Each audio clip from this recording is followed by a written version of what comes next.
Hey everybody, welcome to our podcast. I'm Jason. And I'm Karen. And this is Walking Deadcast episode 2. Yay. Okay, I was just thinking that I'm thinking about zombies even more than usual lately. Because I'm just trying to get all this stuff ready for the show and doing all that podcasting and everything. So I've got zombies on the brain. And talking to friends about it. And most of my friends don't really care about zombies that much. So I know, weirdos. And so some of my friends really like zombies, but most of them, cool. Yeah, they listen to better one. Sorry about that too. Yeah, people are listening that like zombies. Why do you listen to them? But anyway, so there's like tons and tons of zombie movies, to the point where if you're going to do a zombie movie, it has to be a different take on it, funny or farcical or something like that, or fast or slow. It's an infection. Not just movies either. I saw something the other day about a TV show on Discovery Channel. It's the second season right now, called The Colony. Have you heard of this? I'll talk about it later. Yeah, it's another kind of like post-apocalyptic thing. But once you start thinking about it, you see it everywhere. Yeah, that sounds good. Yeah. I don't know. I started looking for zombie things. I'm like, oh, it's here, there. It's not just. Well, so I'm thinking. I'll watch a zombie movie if it gets a good review. I don't automatically go anymore. I'll go to almost all of them. I never saw Fido, for example, and I knew about it. I'm just not going to see everyone because there's so many. But like Zombieland, Woody Harrelson, and I loved it. It was really awesome. good. So I'm like, what makes this AMC's Walking Dead special? And to me, it's that it's a TV show for one thing, and so it's ongoing, and it looks like a pretty straight take, which is what I want. I don't want to see a farce. I want to see a real zombie scenario, but ongoing. Yeah, done really well. Exactly, which is exactly what Kirkman's vision was. That's perfect. So that's why this is worthwhile. Okay, so last time I mentioned that I was going to go to Comic-Con and try to get into the panel and everything, and I went and I had to go to the Hawaii Five-0 panel first. Oh, you did go to Hawaii 5-0? I was like, I gotta go, but it ended up being pretty cool. It was way cooler than I thought it was going to be. And you saw Jen. I saw Jen. Yeah, that's where the last part comes in. I mentioned before we started recording. I've been waiting, by the way. I've been waiting to talk to you about this. I've been trying not to say anything because this was last week. About Comic-Con? Yeah, just a week ago, and it's been hard, really, really hard not to ask you about it. So I want to questions on the podcast. Okay, so great. Okay, Hawaii 5-0, you doing Hawaii 5-0? Yeah, well, I don't care. I don't care about Hawaii 5-0 that much. At least I didn't until I went to this panel. But having Jen there was the coolest thing. Yeah. What's that? Do you know the actor's name? Daniel something? Daniel Day Kim. Daniel Day Kim. That's right. Yeah, and he was great. He seemed like such a cool guy. And he was, yeah, and they said, okay, Daniel, we can't let you get away from this panel without talking about Lost. This is Comic-Con. Everybody was like, so they asked him what he thought of the ending. And what did he say? He thought it sucked. No, I'm just kidding. No. He said, that by that point it had become much more about characters' journeys, and that I don't remember exactly, but he said that because they found peace at the end, that's really what he felt like it was all about. That they were all kind of restless and looking for something, and they found it at the end. They found peace. It was in the afterlife, but that satisfied him. Oh, that's really nice. Yeah, that's how I saw it too. And he what was I going to say? Though there's this one actress from Battlestar Galactica, she plays Boomer. People listening to the podcast probably know that she's in it too, and she has a history with the fans because people were really upset that Boomer was going to be played by a girl because in the original Battlestar Galactica, Boomer's a black man. Oh, so I think she's a little bit defensive with fans. Yeah. It's too bad because she's really good. Anyway. That's the Hawaii 5-0. That was basically all the last stuff. Yeah, you saw? Yeah, the show itself is just really big, action-packed. Right, the show clip of it? Yeah. It looked great. I don't know, the storyline and the dialogue seemed kind of cheesy. It seemed kind of, it sort of struck me as, it's obviously a remake. Yes, of it's very serious. It takes itself very seriously. Is it kind of like Miami Vice, except set in Hawaii? That's sort of how I saw it. Yeah, badass cops. Yeah, pretty setting, blue water, what's it like? Yeah, so we'll see. Did you have to again? Yes, because most people there were probably waiting for Walking Dead, and you have to go as early as you can and sit through whatever panels you don't care about in order to see what they do. That's how it However, works. when I was in line, I was talking, I'm going to play some fan interviews in a minute here, but I was talking to one fan, and I'm like, you're here for Walking Dead, right? He's like, oh yeah, and I'm like, yeah, I didn't know he's here for Hawaii 5-0. And he's like, yeah, and I interviewed another guy behind me, I'm like, so what do you think of Walking Dead? And he's like, we don't know that we're here for Hawaii 5-0. Oh, sorry. Great, really good. But like I said, it turned out to be a lot more than I thought. Hawaii's really pretty long. But anyway, I want to do a whole segment here on Comic-Con because a lot of stuff came out and there was a panel and everything. First thing I want to say is congratulations to Robert Kirkman and everyone involved with Walking Dead for winning this year's Eisner Award for Best Continuing Series, which is a big deal. So the Eisners are like the Oscars of comics, and every year they have them at Comic-Con, and usually the comics that win are not mainstream comics. They're independent. They're more artfully done usually. Not always, but anyway, they win Best Continuing Series. That's a big honor. That's a huge Robert honor. Kirkman, he's only 30 years old. He's getting a lot done. Dang, For, he's like 30? I think so. By the way, did you know that the publisher of Walking Dead, which is Image Comics, they're based out of Berkeley? No. Yeah, Really? isn't that cool? I was reading, in fact, last week I was reading East Bay Express, which is East San Francisco Bay Area, and they had sort of best of issue, and they had under the category of Best Comics Imprint, which I guess is Best Comic Publisher. Image Comics, which is based in Berkeley. It says, in case y'all didn't notice, Comics grew up, and American Comics comic publisher Image Comics in Berkeley held them through puberty. Spawn, One, and Walking Dead are just a few landmark titles from the imprint, founded in 1992 by disgruntled band of high-profile illustrators dedicated to controlling their own copyrights, and now among the 4 largest publishers in the States, along with DC, Marvel, and Dark Horse. Its mature content brings the visuals of film without the bag of Hollywood's art by committee. Spawn, blah, blah, blah, blah. Anyway, they say Walking Dead is becoming its own TV show, and then they do a little thing afterwards saying, Best Zombie Apocalypse, The Walking Dead. That was a shout out from East Bay Express. But it was nice that Image Comics, I didn't know they were in Berkeley, so they're local. Yeah, that's surprising because I've followed them since they started in '92. This is 1992? Wow. They've changed a lot since then. You are a fanboy. Let's see. Okay, so what's next? So Comic-Con was crazy as usual. The crowds were just out of control, and it was hard to move around. There were a lot of really cool costumes and cute girls in superhero outfits. I saw some pictures. There's some amazing outfits. Amazing. I was thinking, like I mentioned last time, I was actually considering dressing up as a zombie, but I didn't want to. I mean, people have such great costumes. I didn't want to half-ass it. Yeah. Weren't they doing at the Walking Dead booth? Weren't they doing zombie makeovers? That sounds like zombies. I know, I was gonna say that was nice. No, I mean maybe, but I didn't see it. I saw there was a little booth and there were zombies in there and you could take a picture with them. Oh, but wow. I don't know if they did zombie makers or they did. I didn't see it. You better have gotten a picture taken with zombies, did you? No, I was busy. So one thing I did see, there was the Image booth and then there was the AMC booth and they weren't close together. And there's stuff going on in both. And I was trying to go back and forth to not miss anything. I ended up missing stuff because I was at the wrong place at the wrong time, which was really frustrating. One thing was getting this poster. There was a poster signed by Frank Darabont, and it was done by this guy named Drew Struzan, who I just found out has done a lot of movie posters like Star Wars and E.T. And so I went over there and I was, just standing in line for a long time. I think I was going to get one, but it was getting time for Robert Kirkman signing, so I decided to go to that instead. But I asked the guy, do you think I'm going to get one? And he goes, yeah. And I'm like, I got something else to go to. And he goes, well, you can buy it on the AMC website afterwards. And I'm like, all right, I'll take in cash and I don't want to Kirkman. Yeah, so I take off and do what I did. And then when I got home, I went to the website and I looked at the poster and it was $500. You can buy the poster on the website. Yeah, right. So I got one anyway, as you can see over there, and I'm not going to say how I got it. It's a secret. But it's not signed, but it's awesome looking. He has it right now on the bed in his office, and it's so cool looking. The zombie on the front is great. It's sort of a zombie in the middle, surrounded by a field of other zombies. It's on the website that people can see too, and they can buy it for $500. Wow, $500 for a poster. I know. AMC? I'm sure the guy told me that didn't realize it was going to cost that much. Right. Maybe I just misplaced a couple zeros. So there were zombies there that looked pretty cool at the panel. They were walking around and trying to bite my head. Nice. They were walking They were shambling, shuffling around. Right. And there's a, I don't know why I put this here, but there's sweepstakes that you can enter to be a zombie in the show. Yes, and I entered it. And I plan on winning. Yeah, I intend if the show goes more than one season to find a way to be a zombie on it. Oh, Yeah, I'm going to do it. So you can enter at amcwalkingdead.com and you must enter by August 15th. And I'll come weeks. And I think you can enter as many times as you want to. Also. No, once, yeah. How many times have you entered? Once. That's what I'm making once. Really? Yeah. Oh, well, seriously. If you get in, I'm going to say, don't you enter 4 times. Okay, so I was in line before and after the panel. I talked to a few fans and about what they thought and different things, and I did this little interview thing, just 12 minutes long. Oops, that's not it. Where'd it go? There we go. Okay, which name are you from? I'm Nicole. I'm from LA. I'm from JustNoisePodcast.com. Actually, I'm Robert Kelly. How do you know this show? I'm from books, and the books were, so yeah. I actually read the comics a long time ago, and then recently I heard about the show just on the internet somewhere. It works. And I found you were doing it. Well, one of the boys I'm sure loves Walking Dead. We have a few episodes ago, we did a zombie episode. We also have a zombie episode as well. I love the guy one of them since I should play and yeah. Yeah, and I used to have them on the Game Away, and then recently now I'm collecting them and then trying to reread it in order to prepare for the show. What I'm most looking forward to the show is just how perfect it is for comic book to adapt the show, especially with that's not movie something. And I think it's in most people's hands for them to repair on and use more passion and he's really excited about it. So I'm just excited to see what he does. Darren wants to direct something else, like a second one. It's it could be good. I'm excited it's on a movie, and I'm excited it's going to be like continue. It's going to continue. I think it's a movie though, not like a series, but I think I'm not watching it away. Do you think the show needs like lighter? I'm glad to be color, although Darabont did the mist. He wanted it in black and white, and the black and white version of the DVD is much better than the actual film. By the way, you'll hear another person mention this, which I haven't seen. Yeah. And we might talk about Darren next time. I'm not sure, but I think we should watch this. I think we should. Okay, Jane wants to see it Yeah, too, let's do it. and then we can talk about it. Yes. So whoever's listening, you watch it too if you haven't seen Yeah, it. do homework. It's really cool. But I think that it was black and white, it only beats episodes that they got. Oh, and also, Darabont said during the panel that he wants to do Pilot of Walking Dead on DVD, a version of black and white too, because he said it worked really well with the mist. So I think that'd be pretty cool. I think color. I think Darabont doesn't make it work. I'm glad it's color. I think it's time, you know, it just needs color. No, not exactly, because some of the stuff it could play through exactly like the comic. I knew that like you probably diverge a little bit and like you work Kirkman and they would. And they said certain things work in comics that don't necessarily work on screen, and also like Kirkman made the excellent point, which is that you want there to be things that people that read that know the graphic novels and now are going to still want to watch it, but they're going to be surprised. It's pretty amazing. Like I thought it was like really spot on to how the graphic novel is. Well, I had to read, the bar was pretty high because Darabont. I've got to say, when I approached this girl here, she's Nicole, she writes Fairly Weekly. Yeah, yeah. I said, what do you think of the preview? And before I didn't have it in technique, I didn't press record yet on my recorder. She said she started crying after she saw it. Oh my And I God. was thinking, I should have to say that again. So just to put this out there for folks to know, they showed the preview. And we'll talk about the preview. But, so they showed the preview. That's what they're talking about. And how many minutes was it? About three? Four, something Okay. like that. I think is one of the really most innovative and fearless filmmakers working today, and I was so happy that he got it because like what he did with the mist and came up with that ending where Stephen King was like, fuck, I wish I thought of that ending. We have got to see this. Yeah.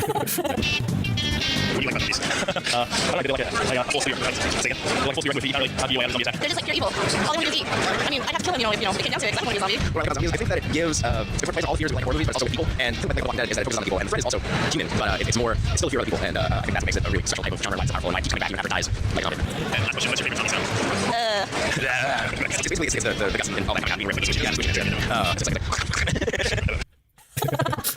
Oh, that's That brilliant. was fun. People were really glad to talk about it. Yeah, I'll bet. They seemed into it. They didn't seem shy to do No, it. no. Great answer. Only Yeah. one girl said no. Really? Yeah, a friend of Why the though? LA Weekly. No, I wanted to ask some why people, but Great.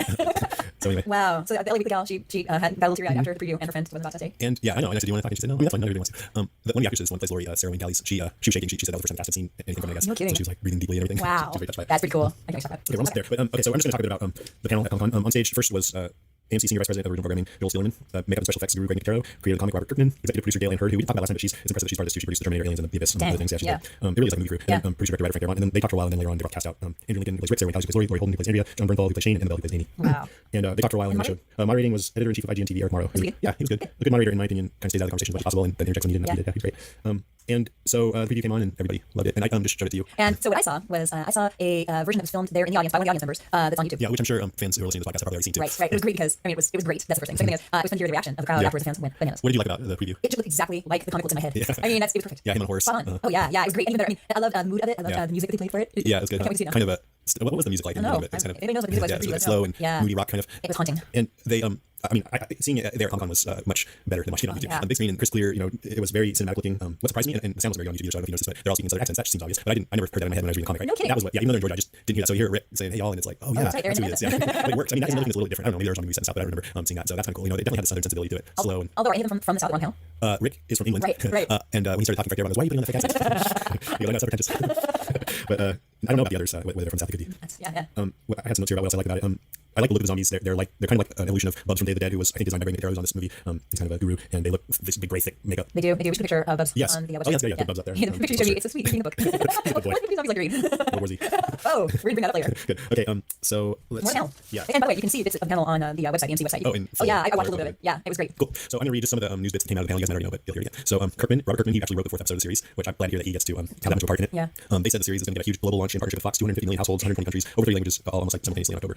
So that. that's awesome. Wow. Maybe we'll get some more listeners to our podcast at that point. Yeah, I think we will. I think we might. That'd be cool. Tell your friends. Over 30 languages almost simultaneously in October. Yeah, so they're going to put a big marketing push behind it. I think up to now they haven't done much, but they'll do a lot more. It sounds like they're spending money on this. That preview did not look cheap. No, I know that's true. So Yeah, they want to yeah. make sure they get an audience Exactly, for it. exactly. Yeah, I mean during the panel they said it was like they were doing movies. I wonder if a little bit of that is. I wonder if some of like what Lost was, and how Lost was pretty cinematic. It was like a movie, Oh, yeah. really, and they put a lot of money into it. Maybe people can argue a couple of things that maybe were a little bit cheesy here and there. Weird. And I the submarine, especially that one submarine. I know it's so weird because last day looked so great, and then they're doing one thing like what? Really people you could, and stuff like that. I just wish they let leave it to our imagination. Enough that they say this happening. I don't have to show the cheesy. I like the hair pieces. That's what I actually like all the fake hair. But yeah, so I wonder if because Lost was so big in scope, I wonder if that has made it easier to pave the way a little bit for a Walking Dead. shows. Yeah. I think it did. I think definitely Lost has had a huge effect on genre TV. Yeah, in a good way. Yeah, in a great way. Okay, what else? Greg Nicotero used imagery and comics to guide special effects. Visible teeth, screwed up eyes, those are his words. And for zombies, they picked actors that were really thin because the zombies in the comics are starting. That's kind of cool. Oh, that is good. That's interesting. Yeah. Fantasy food, they get excited. There are no fat zombies. No fat zombies. No fat Frenchmen. They see more like 6 1 movies. they said they follow the path of the comic as a template, but take every interesting detour they feel like taking. Good. Which is good. Yeah. That's good. People they got to know what the arc is. It's nice to know the We'll be surprised, yeah. They announced that Bear McCreary is the composer, which people probably know by now. I didn't know who he was. Everybody went wild when they heard that. Yeah, who's he? He's the composer of Battlestar Galactica, which I didn't know that when I heard that. I was like, oh, that's great because I love the soundtrack. It's really good. The music is great. Yeah. I'm just gonna play a little piece of that. Anybody who has watched that show will recognize this. But here's something from Bear McCreary.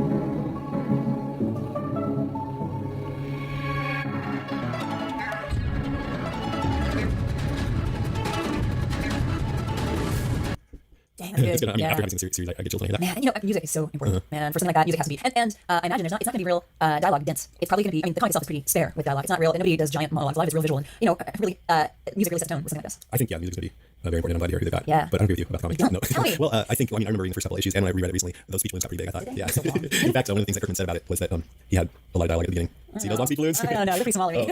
I see. CDs? These are huge. Huge means a whole sentence instead of just. No, Brian Michael Bendis would have one word in that balloon right there. That has Oh a yeah, word. yeah. Okay. Maybe my comic book standards. If you say that dialogue, Yeah. I think it'll feel longer to you. Yeah. I think they're gonna cut Yeah. down actually for the show. Because that's one of the things with Kirkman that I thought, man, I wish he didn't have so much people. Because people will say a long paragraph and then somebody else will say their paragraph, Right. and I'm like, well, people interrupt each other. But he stopped doing that later on in the series. He started to sparse it out a little more. But anyway, you can still disagree with me if you want to. Anytime. So let's see. A couple more designs. Michael Rooker is part of the cast. If you know him, then you'll be excited about that. If you don't, Sarah Wayne Callies had never seen a horror movie before doing this show. Oh, she's one of his like. Yeah. And She's never seen a horror. She's never seen a That's what horror. she said, yeah. Wow. She's into it. And she's never seen a horror movie, and she's doing this. Well, she said that she liked it because it was about family and Yeah. dire circumstances Yeah. or how people. She was talking about how it's about people. Yes, it's about people and undead people. Just saying. That's true. She's glad to have work. They're shooting in Atlanta where it's 110 degrees. Oh my god, it's a crazy heat wave there. The zombies and makeup is Oh, I amazing. know, because the actors were complaining and the zombies must be dying. Imagine. By the way, did you go to the AMC website and see the zombie makeup flipbook? Nope. Oh, it's good. So that's my recommendation for folks. They just have this tiny little thing on the website, which is a little video flipbook of somebody getting his makeup done to turn into a zombie. I watched it a bunch of times. I couldn't believe what I've seen. The makeup was so crazy good. Cool. And I was wondering, is this like Photoshop? I mean, am I actually just seeing pictures of this guy getting his makeup? I mean, that's how crazy real looking. Like at one point, pieces of his face became missing. And I thought, how are they doing that? Yeah, That's yeah. just amazing makeup. Good. Yeah. So anyway, poor guys like that at 110 degrees. I mean, whew, that's crazy. Bay Area right now is kind of freezing. Yeah, I went to Minnesota a week ago and it was over 100. So Yeah. I was happy to come back. Frank Darabont wants to reach out to well-known horror directors. He hinted George Romero might be one of those. Oh, fabulous. In later seasons. So I think it's a given that Romero will direct one or more episodes. That's cool. That'd be super cool. Yeah, I like that. Yeah. They're shooting. I don't know if it's the film buffs, they're shooting Super 16 film grain with an analog look. Huh. It looked like a film that it didn't look like it. Yeah, yeah, that's what I really good. And as I mentioned, DVD might have a black and white version of at least the pilot. Oh. And I also read a great interview with Kirkman that he said the second season will most likely happen and it'll be around 13 episodes. Wow, He didn't that's say whether it was filming immediately after the first or what. Right. Dang. So also, you have down here the Resident Live a little bit before the apocalypse. Oh yeah, I forgot to say that. Yeah, one of the okay. So this guy who plays Shane. I don't know how much I can say about it. Because it would give away a lot of details. So let's just say he starts out seeming pretty great, and then he maybe isn't so great. Okay. and so during the panel, he's like, my character, he's just a loyal friend, and he just wants to do whatever it takes to see Rick do well, and everybody else is like, sure, and he's like, and everyone's like, I think they read the comic, and they're like, there's a perfectly good explanation for that. That was good. But he did look seriously offended because I guess as actors they really have to feel for the characters, and he's like, well, my character's not such a bad guy. So he's only mentioned that you'll see their lives before the apocalypse, unlike in the comic, Right. and so maybe that'll in his mind give some justification Did they ever flashback in later issues of comics? Did they flashback to what their lives were like before? no, and people have asked that in later stages, and Kirkman said he's not interested in that. Yeah, let's go forward. Let's Yeah. So I actually did record parts of the panel, and I was deciding whether to play, what to play, and I didn't want to play everything I recorded. It's too long, and people have probably heard most of the news that came out from it anyway. So I thought we'd just do a little bit of a different take on it and have this be a spotlight on one person who's at the panel. Robert Kirkman seemed like the best choice because he's the creative force behind it. So He's the man. today I'll play some stuff questions that he was asked and his answers, and maybe later on I'll pick some more stuff out of it that was good. Bring on. Okay, so I have 6 answers from him. Actually, the first thing that I'm going to play is just so you can see how excited the audience was for Kirkman. Yeah. The first part is their response to somebody else who I won't say because it was less than Kirkman. The second part is somebody else.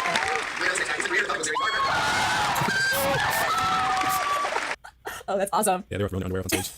It was nuts. We're considering some content It was continue. underwear.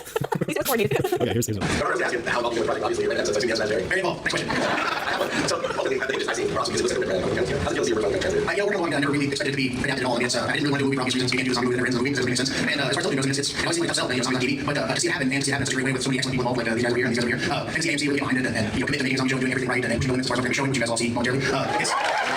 It's remarkable. I hear horror stories about adaptations, and every step of the way along the way, everything's been perfect, and it's really bizarre. I mean, I feel blessed, I guess. I'll say that.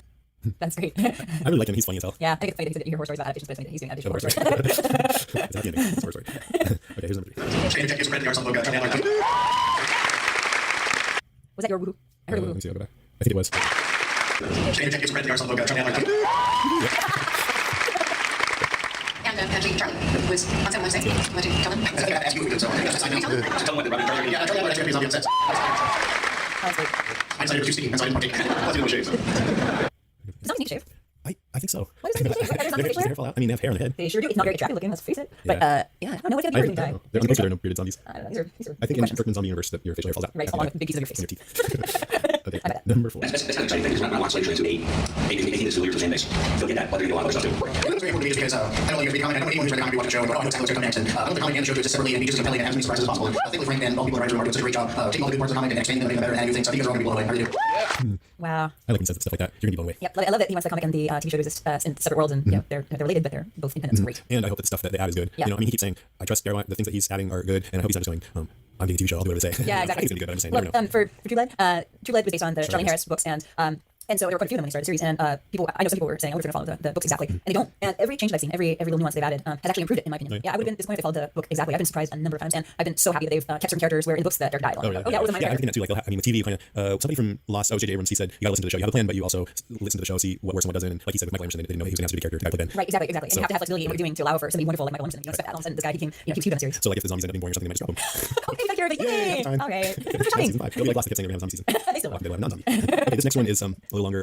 Yeah, let's start it. Hello guys, number 2, I'm a zombie nerd, but I'm a mom. So therefore this is a little bit towards Mr. Kirkman. I'm mom of 2 young boys, and I think I wrote an angry nerd letter that said, "Dear Mr. Kirkman, F you." I was very much upset by I hate when stuff like this happens, by the way. Like everybody in the room is like, what did she say? Yeah. I'm including this because I like Kirkman's response later. that is what this topic is about. It's not little people. However, I know you're going to film with real life people. How are you going to handle Carl? And what happens to him? Frank? Is that Frank Oz? That's what I'm well, geez, we're not there yet. We got sensitive. I've been in that position where I want to traumatize this shit. Some child upset. I mean, the great example is John Coffey holding the 2 little dead girls who raped the murder and screaming comments. I had Rick build me 2 little dead girl bodies. Because I wasn't going to be that upset going, okay, kids. I see. So Rick, how far can you push the show? I was thinking a couple of children just watching. Nice. It's not going to voice my question, but basically, like with the gore in the show, regarding Backlash, I'm in trouble because bring those more parts of zombies on the floor. So, how are you guys going to debate the story? Like, how about that? Well, the AMC has other programming. They're pulling punches, and I can honestly say that we have yet to. I like how she's like wanting them to reassure her. I think that there won't be too much more, and they're taking this opportunity to reassure the fans. That there will be So to speak.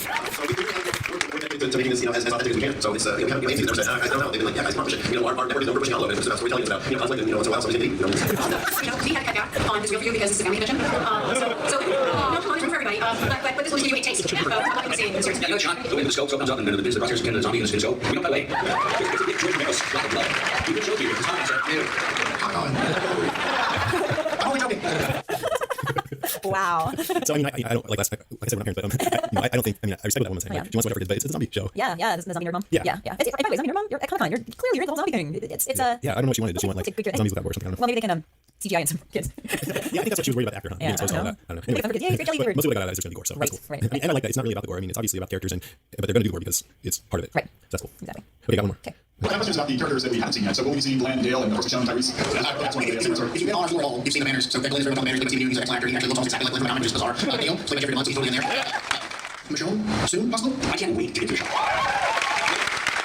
The show's going to roll out at its pace, so I'm thinking maybe sometime in the second season, but Tyrese, I can't wait to get these characters. Wow. Cool. Yeah, that's great. I can't wait to get Tyrese too. I know. I thought they already cast him. It says so in. Yeah, he's not a poster, but that doesn't mean anything. Yeah, that's He does show up a little bit later. He doesn't show up at the very beginning. Yeah. Okay. I did a short interview with Kirkman. Very, very short. Actually, it's not even really an interview. It's more like me yelling a question at him as he signed the comic. I thought, even though I already had one, just so I could get an opportunity to talk to him. Slide. So here it is. Oh wait, that's not it. You have a diverse group of characters, but they're all very believable. How do you get into the heads of such a bunch of different kinds of people? I don't know. I mean, it's just all about being creative and thinking of different scenarios and doing what you can do and make it down. So just roll fun to it and I do it. Will you please make your favorite zombie sound? I don't know. If everyone knows Gat, but like I don't know what Gat sounds like. Other than what? Yeah, like I don't even know. It's like a clicking sound, I think. But that's my favorite one. Oh, back to you, Robert Kirkman. At first, I was a little like disappointed in his first answer, but I thought about it.